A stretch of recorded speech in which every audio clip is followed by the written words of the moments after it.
राजा परीक्षित का मृत्यु भय कैसे दूर हुआ। राजा परीक्षित को श्रीमद् भागवत पुराण सुनाते हुए जब श्री सुखदेव जी को 6 दिन बीत गए और तक्षक सर्प के डसने से मृत्यु होने का 1 दिन शेष रह गया, तब भी राजा परीक्षित का शोक और मृत्यु का भय दूर नहीं हुआ। अपने मरने की घड़ी निकट आता देखकर राजा का मन क्षुब्ध हो रहा था। तब सुखदेव जी ने परीक्षित को एक लौकिक कथा सुनानी आरंभ की। राजन, बहुत समय पहले की बात है। एक राजा जंगल में शिकार खेलने गया। संयोगवश वह रास्ता भूलकर घने जंगल में जा पहुंचा। उसे रास्ता ढूंढते ढूंढते रात्रि हो गई और वर्षा होने लगी। राजा बहुत डर गया और किसी प्रकार उस भयानक जंगल में रात्रि बिताने के लिए विश्राम का स्थान ढूंढने लगा। कुछ दूरी पर उसे एक दीपक जलता हुआ दिखाई दिया। वहां पहुंचकर उसने एक बहेलिये की झोपड़ी देखी। वह बहेलिया ज़्यादा चल फिर नहीं सकता था, इसलिए झोपड़ी में ही एक ओर उसने मलमूत्र त्यागने का स्थान बना रखा था। अपने खाने के लिए जानवरों का मांस उसने झोपड़ी की छत पर लटका रखा था। वह झोपड़ी बड़ी गंदी, छोटी, अंधेरी और दुर्गंध युक्त थी। उस झोपड़ी को देखकर पहले तो राजा ठिठका। दुर्गंध देखकर ही मन खराब हो गया, लेकिन उसने सिर छिपाने का कोई और आश्रय न देखकर उस बहेलिये से अपनी झोपड़ी में रात भर ठहरने के लिए प्रार्थना की। बहेलिये ने कहा कि आश्रय के लोभी राहगीर कभी कभी यहाँ आ भटकते हैं। मैं उन्हें ठहरा तो लेता हूँ, लेकिन दूसरे दिन जाते समय वे बहुत झंझट करते हैं। उन्हें इस झोपड़ी की गंध ऐसी भा जाती है कि फिर वे उसे छोड़ना ही नहीं चाहते और इसी में ही रहने की कोशिश करते हैं एवं अपना कब्जा जमाते हैं। ऐसे झंझट में मैं कई बार पड़ चुका हूँ, इसलिए मैं अब किसी को भी यहाँ नहीं ठहरने देता। मैं आपको भी इसमें नहीं ठहरने दूंगा।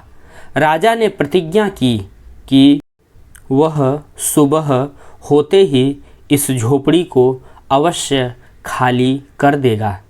यहाँ तो वह संयोगवश भटकते हुए आया है, उसे तो सिर्फ एक रात काटनी है। तब बहेलिये ने राजा को वहाँ ठहरने की अनुमति दे दी, पर सुबह होते ही बिना कोई झंझट किए झोपड़ी खाली करने की शर्त को दोहरा दिया। राजा रात भर एक कोने में पड़ा सोता रहा। सोने में झोपड़ी की दुर्गंध उसके मस्तिष्क में ऐसी बस गई कि सुबह जब उठा तो वही सबसे परम प्रिय लगने लगा। राजा जीवन के वास्तविक उद्देश्य को भूलकर वहीं निवास करने की बात सोचने लगा और बहेलिये से वहीं ठहरने की प्रार्थना करने लगा। इस पर बहेलिया भड़क गया और राजा को भला बुरा कहने लगा।